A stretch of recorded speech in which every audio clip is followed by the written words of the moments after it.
Assalamualaikum warahmatullahi wabarakatuh. Balik lagi bersama saya di AJ20 Sahabat channelnya Putra Salawangi.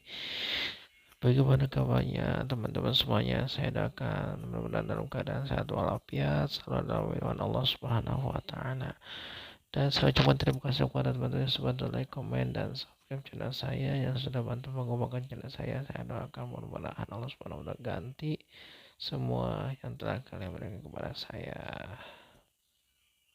Malam kali ini saya lagi muter-muter aplikasi handphone. Alhamdulillah ya, saya mah begini HP-nya.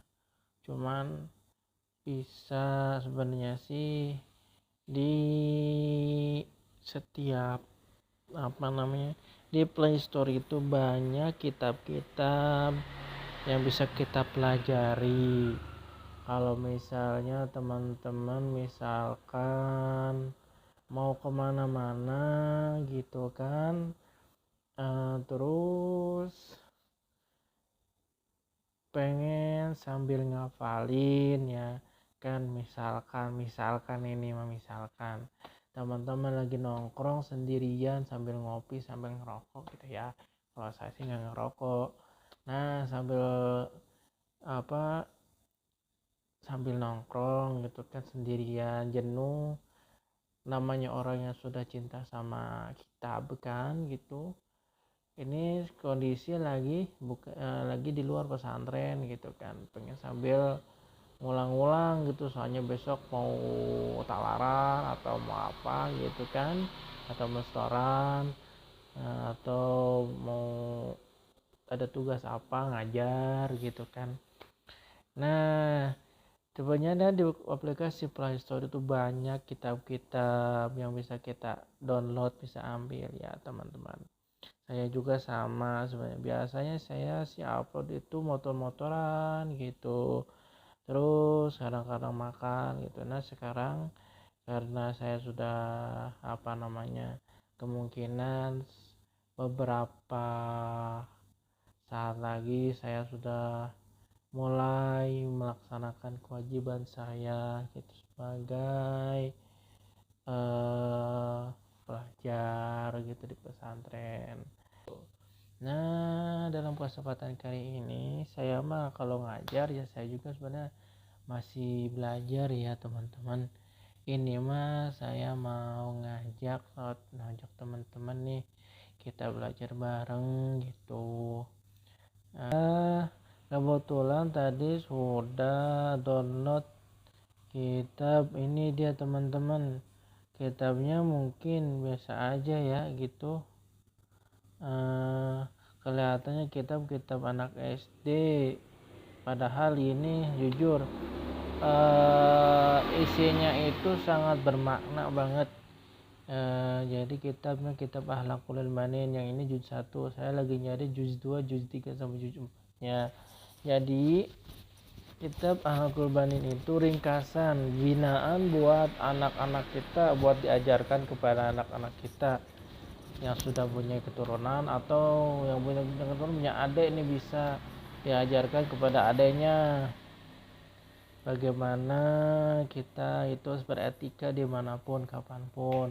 Insya Allah kalau misalnya sudah diajarkan ini, jangan kita anak-anak kita, saudara-saudara kita itu masih kecil, insya Allah pada santun, tidak akan berani membantah kepada orang tua sedikit pun gitu. Bahkan mereka bakalan cinta terhadap ilmu agama gitu, dan juga bisa toleransi kepada saudara-saudaranya yang berbeda agama dengan kita gitu. Jadi buat di sini kitab Akhlakul Ilmanin daftar isi ya.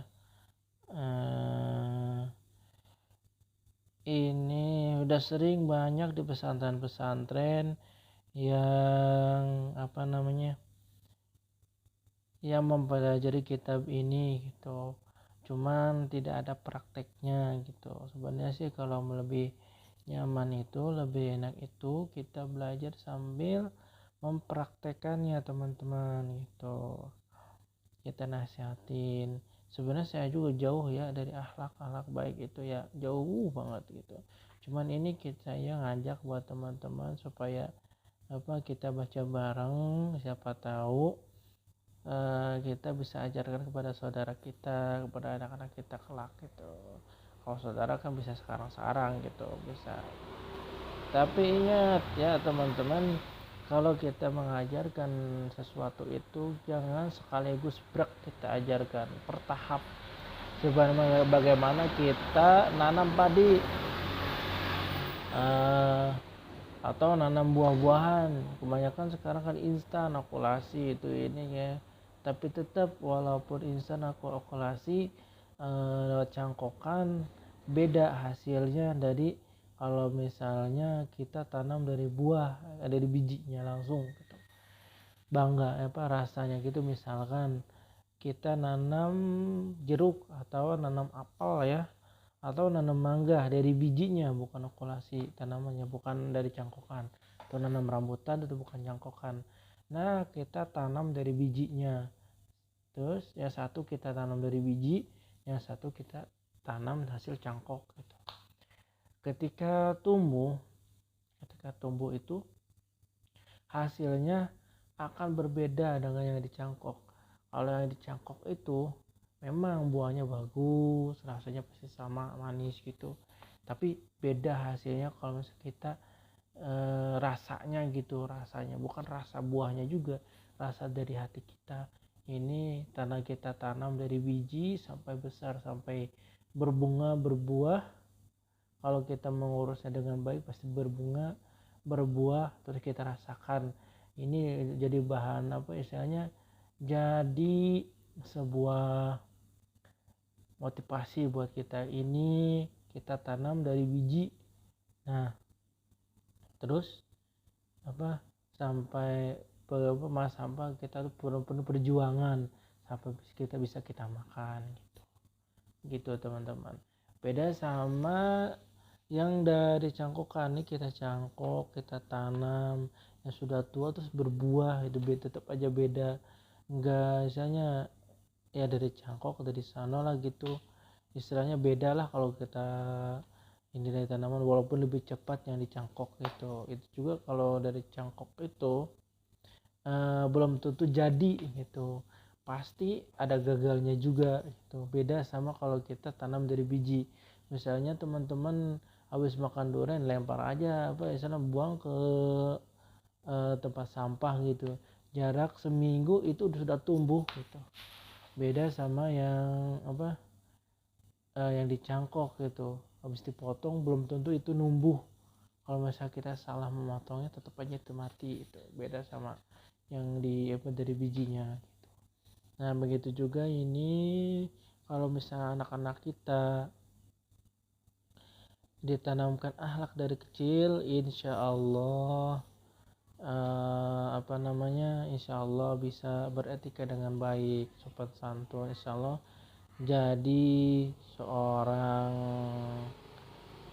beretika seperti orang bangsawan di masa tuanya kelak itu, masa dewasanya, dan bakalan jadi bahan incaran di setiap perusahaan manapun, dikarenakan sopan santunnya itu membuat orang sangat cinta, sangat sayang kepada pada dia gitu.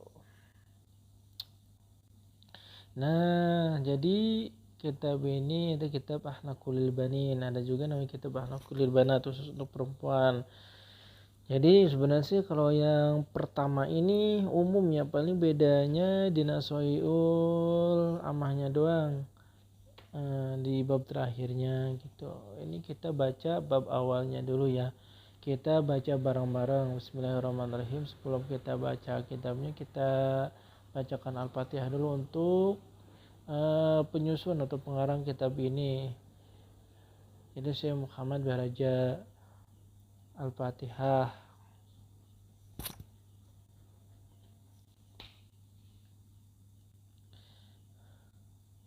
Jadi amin. Wajib amin. Nah, gitu teman-teman. Kita mulai. Jadi Kalau juz pertama ini kayak muhadasah gitu. Judulnya itu muhadasah. Seperti contoh ini.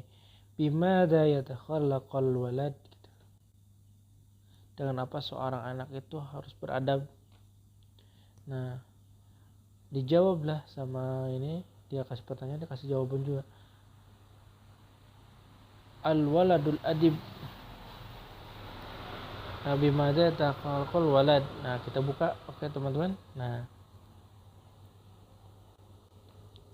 dengan apa seorang anak itu harus beradab. Yajibu 'alal waladi ayatakhallaqa bil akhlaqil hasanati min sigharihi.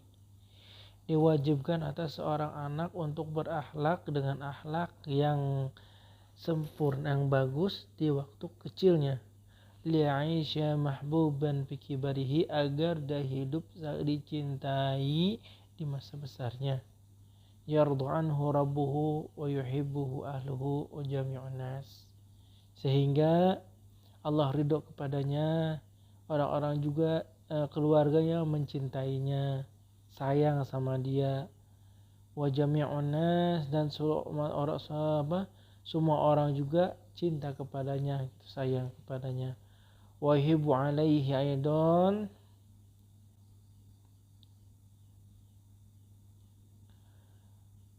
wajibu alaihi aidan, dan diwajib, ini kurang titik ya. Wajibu alaihi aidan, dan diwajibkan juga baginya itu ayyabta'ida anil akhlaqil qabih, ayyabta'ida anil akhlaqil qabihah, untuk menjauhi akhlak yang buruk, kaila yakuna makruhan, agar tidak dibenci oleh orang lain. La yarda anhu rabbuhu, Allah juga bakal ridho kepadanya.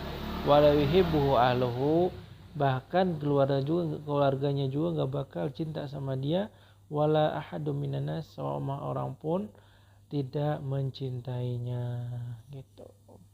Jadi dari kecil itu kita harus apa maksudnya itu kan di situ pertanyaannya itu bimada yatakhallaqul waladu, dengan apa seorang anak itu harus beradab, seorang itu berakhlak.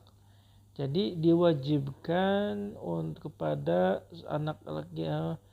kepada seorang anak itu untuk belajar beretika di masa kecilnya. Untuk belajar beretika di masa kecilnya.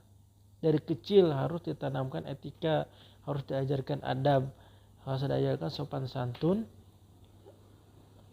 agar apa? Agar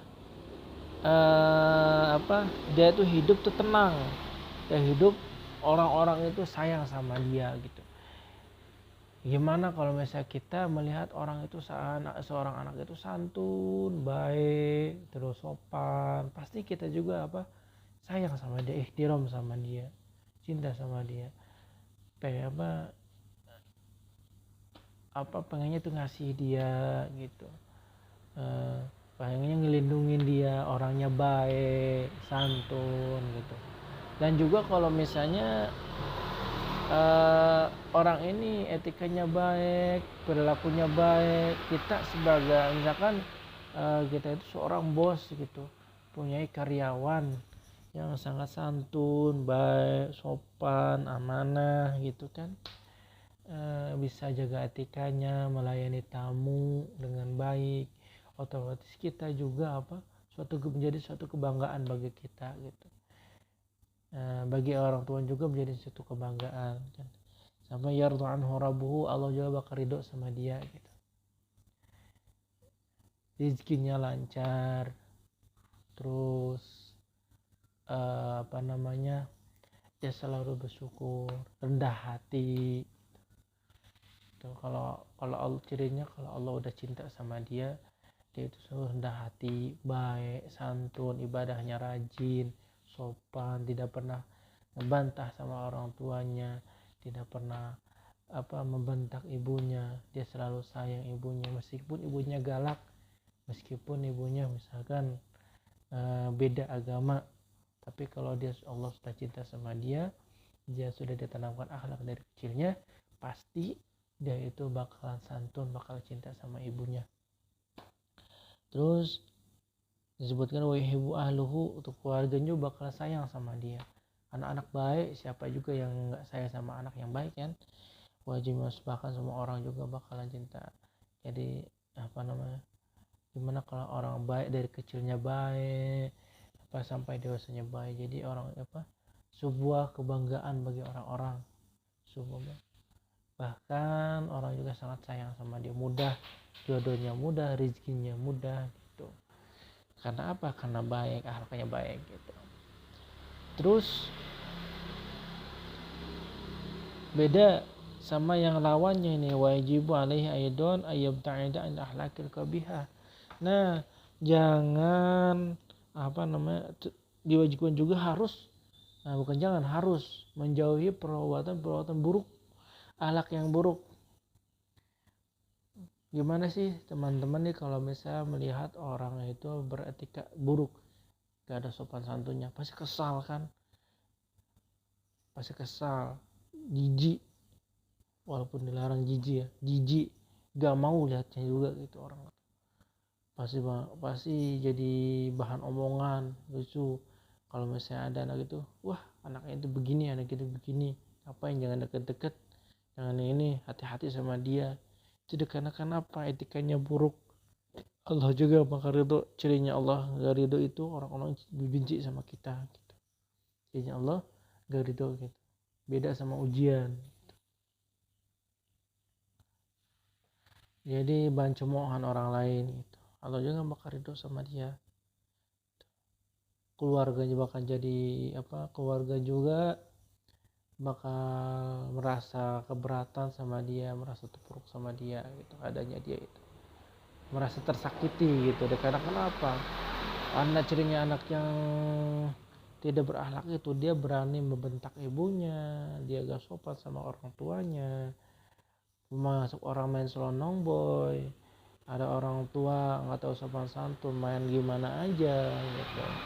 Bisa aja kalau pelakunya buruk bisa mencuri, bisa apa namanya, membuli orang lain. Pasti bagaimana kita sering lihat di media sosial kalau ada orang yang dibully itu, orang yang durhaka sama orang tua, kesal kan, perasaan kita itu sama dia itu, pengennya itu gimana gitu. Nah pasti begitu, gak bakal ada yang suka sama dia, gak bakal ada seorang pun yang suka sama dia kalau misalnya dia itu berakhlak dengan baik. Jadi kesimpulannya, kalau dia berakhlak dengan buruk, mohon maaf salah. Jadi kesimpulannya, tanamkan akhlak yang baik kepada anak kita, kepada saudara-saudara dari masih kecil. Kalau bisa dari, kalau misalnya apa, kalau masih kecil kan dia sering ngikutin gitu, orang ngomong apa dia ngikutin, orang ngelakuin apa dia ngikutin. Nah contohkan itu dari kecil, dari itu bakal jadi kebiasaan. Itu bakal jadi kebiasaan, wajib jadi rekaman sampai dia dewasa gitu. Misalkan dari kecil itu diajarkan baca Quran, diajarkan etika baik, salam apa, sopan santun sama orang tua, sampai besar pun itu bakalan jadi apa, bakalan jadi istilahnya itu apa ya, panutan sama dia gitu, bakal dia ingat, dia tetap santun gitu. Maka jangan begitu teman-teman. Jadi tanamkanlah akhlak yang baik kepada anak kita, saudara kita dari masa kecil ya.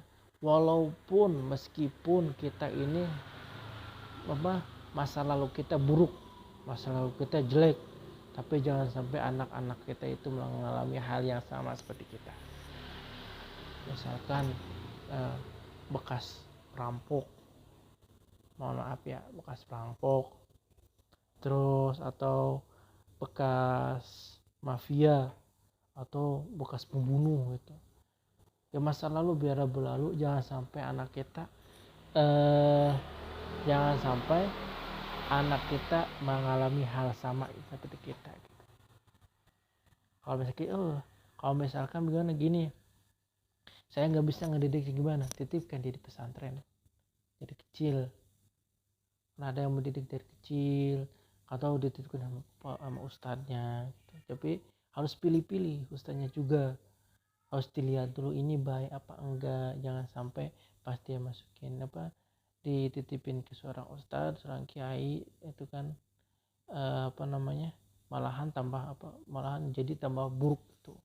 Karena kan segala sesuatu tidak bisa kita lihat dari zahirnya, kita lihat dalamnya. Kita lihat, kalau misalnya kita udah lihat nih orang nih baik, anaknya baik, santun, ustadznya baik, santun, ramah, nah pasti itu ustadz itu bakal mengajarkan hal yang sama kepada anak kita gitu. Walaupun ada istilah buah jatuh tidak jauh dari pohonnya, tetap aja kalau buahnya itu diambil kalong nggak bakal sama jadinya.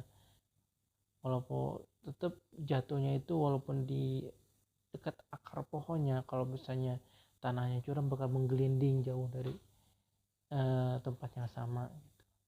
Bisa dirubah lagi, segala sesuatu bisa kita rubah tuh, walaupun jadilah masalah kita penyesalan bagi kita, dan jangan sampai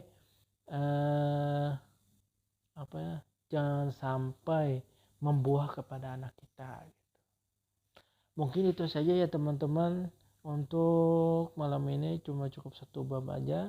Kalau misalnya bermanfaat silahkan share, terus jangan lupa like, komen ya, notifikasinya juga dinyalain. Kalau misalkan ini menurut teman-teman bermanfaat silahkan share ya. Kalau misalkan ada yang salah juga dari perkataan, dari ucapan, dari penyampaian, mohon dimaaf ya, karena saya juga masih belajar gitu. Silahkan kasih motivasi buat saya juga bisa mengkaji diri saya juga gitu. Oke, cukup sekian untuk malam ini. Sekali lagi jangan lupa bantu like dan subscribe, kasih komenan yang menarik. Apabila bermanfaat juga tolong di share, notifikasinya dinyalakan. Insya Allah lanjut besok babnya ya, ciri-cirinya anak yang beradab gitu. Tadi kan pertanyaan dengan apa seorang anak itu beradab. Nah, untuk bab keduanya ini kita langsung masuk ke intinya.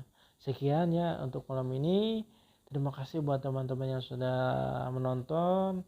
Mungkin mohon maaf kalau misalnya tidak jelas penjelasannya. Allahu la ilma lana illa ma 'allamtana innaka antas samiul alim. Assalamualaikum warahmatullahi wabarakatuh.